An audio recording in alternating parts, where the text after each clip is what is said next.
Hi, my name is Brendi Ramirez and this is my audience. Say hi.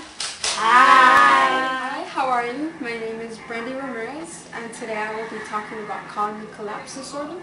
Here is my PowerPoint presentation to go along with my speech.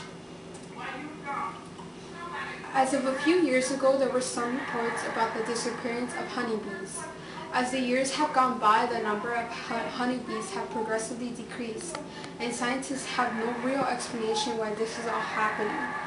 According to National Geographic News, colony collapse disorder, or CCD to make it short, is the name biologists have given to the latest and what seems to be the most serious die-off of honeybee colonies across the country.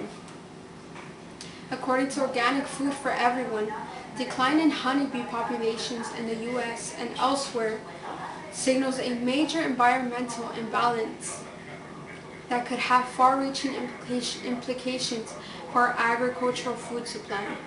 So why are honeybees important anyways? Why are these little pesky insects so important to us? Well, as of today, we have lost a 35% of the honeybee population here in the United States, and every year we're losing 8% more. This colony collapse disorder isn't only affecting the United States though, it's also affecting China, India, South America, and Europe. Again, why are honeybees so important? Well, they are responsible for 15 to 30% of the crops we eat as U.S. consumers. These include vegetables, fruits, dairy products, and other things that you couldn't even think of. Our meats, as well as our milk and dairy products, come from animals that are grain-fed. And where do you suppose this grain comes from? From plants and other products that come from honeybee pollination. Flies, beetles, and butterflies are also responsible for pollination, but it is the honeybee that is the most responsible for the highest percentage of the crops that are pollinated each year in the United States. Why should you care about colony collapse disorder? Well, aside from the cost of food spiraling up, the nutritional value of each food will go down as well.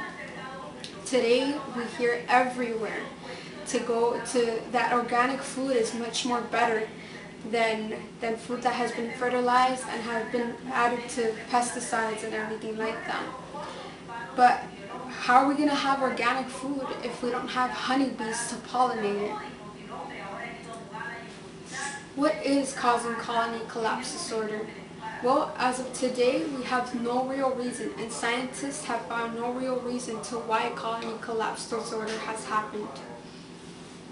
They have only simply came up with theories, and these theories include cell phone signals that seem to be giving out radiation, and parasites, which include the varroa and the tracheomite.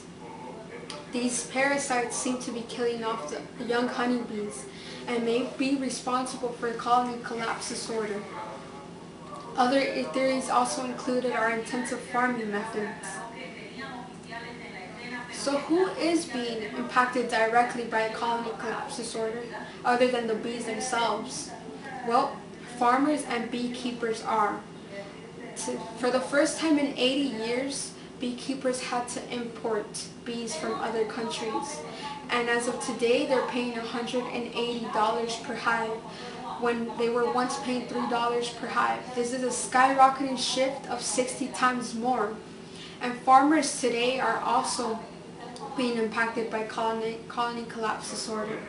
They are paying more for their crops to be pollinated than they are paying for water, labor, and fertilizer combined.